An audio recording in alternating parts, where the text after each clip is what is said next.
नमस्कार। आपका अखबार के इस अंक में आपका स्वागत है। मैं हूं प्रदीप सिंह। भारत में एक राज्य है, बहुत से राज्य हैं, उनमें से एक राज्य है जिसका नाम है पश्चिम बंगाल। और पश्चिम बंगाल की बात करूं उससे पहले आपको याद दिला दूं भारत के मुख्य न्यायाधीश B.R. गवई का एक बयान जो मॉरिशस में उन्होंने बोलते हुए दिया। उन्होंने कहा कि जनतंत्र में कानून का शासन चलता है। ये बिल्कुल आदर्श स्थिति है, ऐसा ही होना भी चाहिए। लेकिन अब हर नियम के अपवाद होते हैं, तो मेरा मानना है कि पश्चिम बंगाल उसका अपवाद है। लेकिन ये बात पूरी तरह से ठीक नहीं है। पश्चिम बंगाल में भी कानून का शासन चलता है, लेकिन भारत के संविधान से बने कानून का शासन नहीं चलता। वहाँ ममता बनर्जी के बनाए कानून का शासन चलता है। वहाँ विपक्ष में अगर आप विपक्षी दल में हैं तो आपकी सुरक्षा की गारंटी लेने वाला कोई नहीं। सरकार पर ये जिम्मेदारी होती है, संविधान सरकार पर, राज्य सरकार पर ये जिम्मेदारी डालता है कि वो नागरिकों की जान माल की सुरक्षा करें। लेकिन ममता बनर्जी के राज में उनके राजनीतिक विरोधियों को आम नागरिक माना ही नहीं जाता। उनको दुश्मन की तरह ट्रीट किया जाता है और उसी तरह का व्यवहार होता है। कई साल पहले की बात है, आपको याद होगा, भारतीय जनता पार्टी के राष्ट्रीय अध्यक्ष जगत प्रकाश नड्डा, जो अब भी भारतीय जनता पार्टी के राष्ट्रीय अध्यक्ष हैं, उनके काफिले पर हमला हुआ, गाड़ी तोड़ दी गई। उसमें जांच हुई, उसके बाद राज्य सरकार की ओर से कुछ नहीं हुआ। केंद्र सरकार एक IPS ऑफिसर को बुलाती है दिल्ली, ममता बनर्जी भेजने से मना कर देती है। चीफ सेक्रेटरी को बुलाती है, ममता बनर्जी उसको अर्ली रिटायरमेंट देकर सलाहकार बना लेती है। चुनाव आयोग कहता है कि इन 4 अधिकारियों को सस्पेंड कर दीजिए और ट्रांसफ़र कर दीजिए, लेकिन ममता बनर्जी सुनती नहीं। जब दबाव ज़्यादा बढ़ जाता है तो एक्शन लेती हैं, लेकिन उनका ट्रांसफ़र नहीं होता।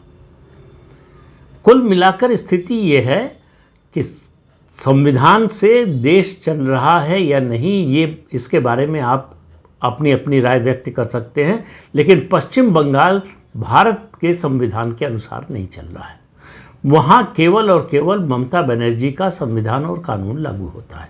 1946 अभी विवेक अग्निहोत्री की फिल्म आई है, और जो कुछ हुआ डायरेक्ट एक्शन डे के दिन, यानी 16 अगस्त 1946 को कलकत्ता में, उस समय कलकत्ता ही नाम था, कोलकाता तो अब हुआ है, हिंदुओं का बड़े पैमाने पर नरसंहार हुआ। और हिंदुओं की ओर से जब गोपाल पाठा 1 दिन या 2 दिन बाद उतरे मैदान में, तब उसके बाद फिर स्थिति संभली।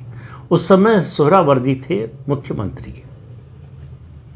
उन्होंने खुली छूट दे रखी थी। जो दंगाई थे, जो पत्थरबाज थे, जो हत्यारे थे, उनको खुली छूट मिली हुई थी। पुलिस उनकी ओर देखती नहीं थी, पुलिस उनकी ओर रोकती नहीं थी। एक अंग्रेज़ अधिकारी ने लिखा है कि उनको अपने छत से दिखाई दे रहा था कि किस तरह से हथियार लिए, पत्थर लिए दंगाई ट्रकों में खड़े हैं, लेकिन पुलिस ने उनको रोकने की ज़रूरत नहीं समझी। स्थिति आज भी नहीं बदली है। 1946 से 2025, आप जोड़ लीजिए कितने साल हुए। और तब देश आज़ाद नहीं हुआ था। आज देश आज़ाद है। आज देश में कानून और संविधान का राज है, ऐसा हम मानते हैं। लेकिन फिर कह रहा हूँ कि पश्चिम बंगाल उसका अपवाद है। कल पश्चिम बंगाल के जलपाईगुड़ी जिले में भाजपा के सांसद खगेन मुर्मू और शंकर घोष, जो विधायक हैं, उन पर हमला हुआ।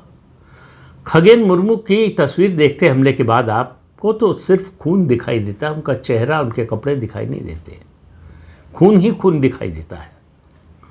और ये हमला क्यों हुआ?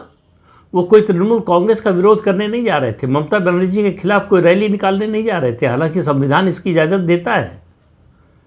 लेकिन फिर मैं कह रहा हूँ कि पश्चिम बंगाल में भारत का संविधान लागू नहीं होता। वो दोनों नेता जा रहे थे बाढ़ प्रभावित क्षेत्रों में राहत सामग्री बांटने के लिए।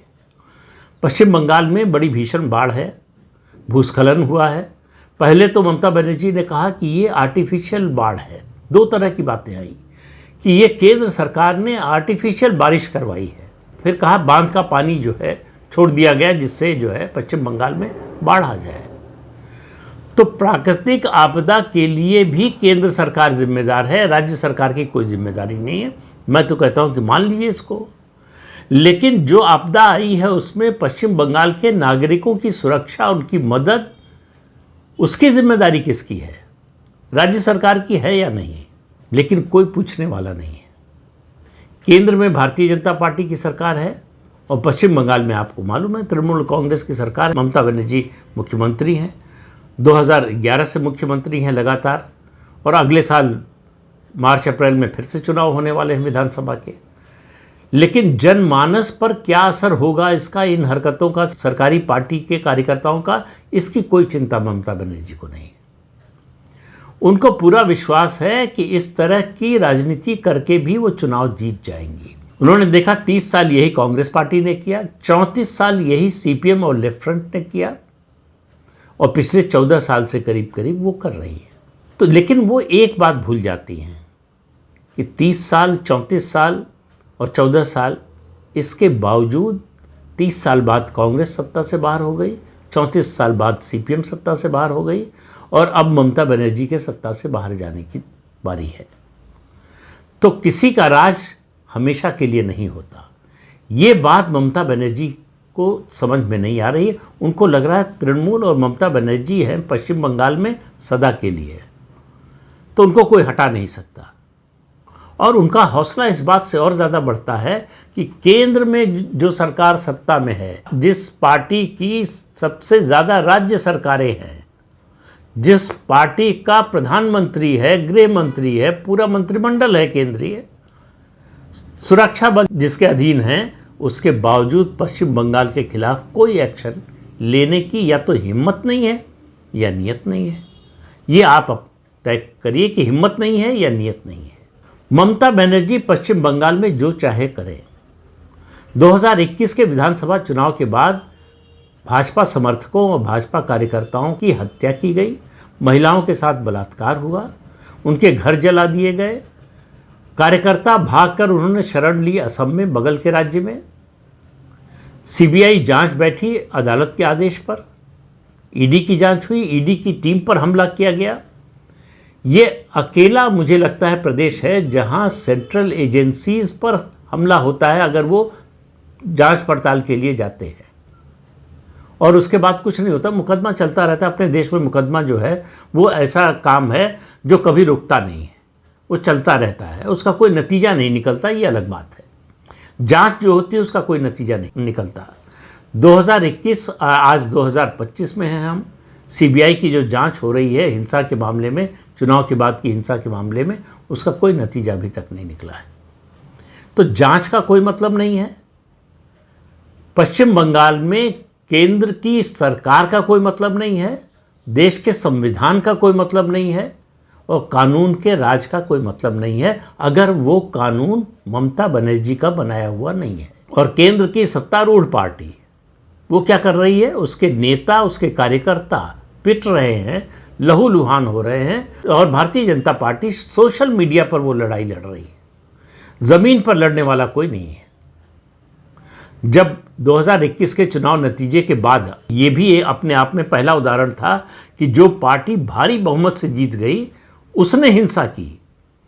आमतौर पर होता यह है कि हारने वाले हिंसा करते हैं खिसियाकर, यहाँ जीतने वाली पार्टी ने हिंसा किया और बड़े पैमाने पर हिंसा की, लेकिन कुछ भी नहीं हुआ। ममता बनर्जी का कुछ नहीं बिगड़ा, उनके खिलाफ कुछ नहीं हुआ। उन मामलों में उनके किसी नेता को आज तक 4 साल हो गए सज़ा नहीं मिली है। भ्रष्टाचार के मामले में ज़रूर उनके नेता जेल में हैं, लेकिन वो कुछ दिन जेल में रहेंगे फिर छूट जाएंगे, आप मानकर चलिए, उनका भी कुछ नहीं होने वाला है। तो गवई साहब ने जो बात कही कि जनतंत्र में कानून का शासन चलता है, उनको पश्चिम बंगाल की तरफ देखना चाहिए कि यहाँ कानून का शासन नहीं चलता। यहाँ प्रदेश की मुख्यमंत्री ममता बनर्जी के कानून का शासन चलता है। तो उन्हें आगे से इस बारे में बोलते हुए ध्यान रखना चाहिए कि वो संपूर्ण भारत के बारे में बोल रहे हैं या पश्चिम बंगाल को छोड़कर बाकी भारत के बारे में बोल रहे हैं। पश्चिम बंगाल में कुछ भी हो, केंद्र सरकार के पास जो संवैधानिक अधिकार है उनका भी केंद्र सरकार पूरा इस्तेमाल नहीं करती। केंद्र सरकार राज्य सरकार को चेतावनी भेज सकती है, शायद आर्टिकल 355 है जिसके तहत ये किया जा सकता है। उसके अलावा भी कई कदम हैं संवैधानिक रूप से जो केंद्र सरकार उठा सकती है। अब फिर यहाँ पर दो बातें आती हैं, या तो केंद्र में बैठी पार्टी के नेताओं को ये डर लगता है कि अगर कोई एक्शन लिया तो इसका फ़ायदा, इसकी सहानुभूति ममता बनर्जी उठा लेंगी और फिर से चुनाव जीत जाएंगी, तो इसलिए हमारे कार्यकर्ताओं पर, आम लोगों पर अत्याचार हो रहा है तो होने दो, चुपचाप बैठे रहो, चुनाव का इंतज़ार करते रहो। और पार्टी के बड़े नेता कह भी रहे हैं कि हमारी सरकार आई तो सब ठीक कर देंगे। तो सरकार आने का इंतज़ार हो रहा है कि जब लोगों को इस अत्याचार से मुक्ति मिलेगी, राहत मिलेगी। तब तक आप पिटते रहिए, तब तक आप मरते रहिए, आपके घर जलाए जाते रहें, आपकी महिलाओं के साथ बलात्कार होता रहे, केंद्र सरकार कुछ नहीं करेगी। बयान देने के अलावा भाजपा के नेता कुछ नहीं करेंगे, वो भी सोशल मीडिया पर। जो दृश्य दिखाई दिया है कल सांसद मुर्मू के साथ, वो जनजातीय समाज से आते हैं। अब तो ये भेद भी खत्म हो गया है। अगर यही घटना किसी भाजपा शासित राज्य में हुई होती और उनका सर न फूटता, इतना खून न बहा होता, केवल गाड़ी पर हमला हुआ होता, तो ये राष्ट्रीय नहीं अंतर्राष्ट्रीय समाचार बनता कि भाजपा के राज्य में जनजातीय लोग सुरक्षित नहीं हैं। लेकिन पश्चिम बंगाल में सुरक्षा की परिभाषा अलग है। जैसे कानून के राज की परिभाषा अलग है पश्चिम बंगाल में, वैसे ही सुरक्षा की परिभाषा भी अलग है। पश्चिम बंगाल में अगर आप तृणमूल कांग्रेस के गुंडे हैं, अगर आप तृणमूल कांग्रेस के बाहुबली हैं, अगर आप तृणमूल कांग्रेस की ओर से लड़ने के लिए तैयार हैं, पत्थरबाजी के लिए तैयार हैं, आगजनी के लिए तैयार हैं, हत्या के लिए तैयार हैं, तो आप पूरी तरह से सुरक्षित हैं। कोई कुछ नहीं बिगाड़ सकता, कोई सुप्रीम कोर्ट कुछ नहीं कर सकता, कोई हाई कोर्ट कुछ नहीं कर सकता, ज़्यादा से ज़्यादा जांच का आदेश दे सकता है, उसके अलावा कुछ नहीं। और केंद्र सरकार तो कुछ भी नहीं करेगी। केंद्र सरकार गुणा भाग करती रहेगी कि इसका राजनीतिक फायदा होगा कि नुकसान होगा। लोगों के साथ क्या हो रहा है इससे कोई मतलब नहीं। इसलिए ममता बनर्जी का हौसला और बढ़ता है। उनको मालूम है कि उनके खिलाफ कोई एक्शन नहीं होगा। उनको मालूम है कि अगर उनके खिलाफ एक्शन हुआ तो वो उनके लिए सुनहरा अवसर होगा। आपदा में अवसर कैसे तलाशा जाता है, ये कोई ममता बनर्जी से सीखे। उनके प्रदेश में बाढ़ है, भूस्खलन है, लोग बेघर-बार हो गए हैं, खाने के लिए तरस रहे हैं। ऐसे में एक कार्निवाल में उनको नृत्य करते हुए देखा गया, ऐसा बीजेपी के लोगों का आरोप है। इस आरोप के कारण वो और ज़्यादा भड़क गई हैं। उनके भड़कने का नतीजा ये हुआ है कि बीजेपी के सांसद, विधायक, कार्यकर्ता पिट रहे हैं। पश्चिम बंगाल की पुलिस तृणमूल कांग्रेस की कार्यकर्ता बन गई है। जब नेता का आदेश होता है जिस मामले में, उसी में एक्शन होता है। उसका जिम्मा कानून व्यवस्था को संभालना या कानून व्यवस्था को बनाए रखना नहीं है। उसका जिम्मा है तृणमूल कांग्रेस के उपद्रवियों की रक्षा करना और जो पीड़ित हैं उनकी बात न सुनना। अगर किसी पुलिस अधिकारी ने पीड़ित की बात सुनने की कोशिश की तो उसे उसकी सज़ा भुगतनी पड़ेगी। ये उसको मालूम है, इसलिए कोई नहीं सुनता है। और ये सिलसिला चलता रहेगा। अगर 2021 में ममता बनर्जी फिर जीत गई तो आप मानकर चलिए कि और तेज़ चलेगा। तो पश्चिम बंगाल में भारत का संविधान लागू नहीं होता। वहाँ तृणमूल कांग्रेस का संविधान है, ममता बनर्जी का संविधान है, उनकी कानून व्यवस्था है, उनका कानूनी प्रशासन है, उनके बनाए कानून हैं, उनके हिसाब से काम होता है। पुलिस उनके हिसाब से चलती है। केंद्रीय जांच एजेंसियों के सदस्य अगर पिट जाएं किसी प्रदेश में तो उस प्रदेश की कानून व्यवस्था की स्थिति का आप अंदाज़ा लगा सकते हैं।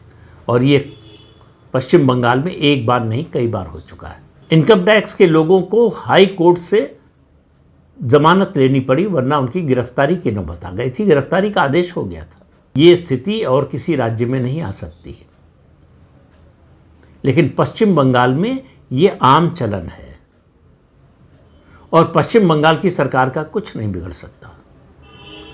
तो पश्चिम बंगाल में जो भी तृणमूल कांग्रेस के साथ नहीं है वो चाहे राजनीतिक कार्यकर्ता हो या आम लोग हों, मतदाता हों, वो अभिशप्त हैं इस त्रासदी को भुगतने के लिए। तो इस अंक में इतना ही। अगले अंक में फिर मिलेंगे किसी नए मुद्दे के साथ। तब तक के लिए अनुमति दीजिए। आपसे अनुरोध है कि चैनल देखिए, शेयर कीजिए, लाइक कीजिए और सब्सक्राइब जरूर कीजिए। नमस्कार।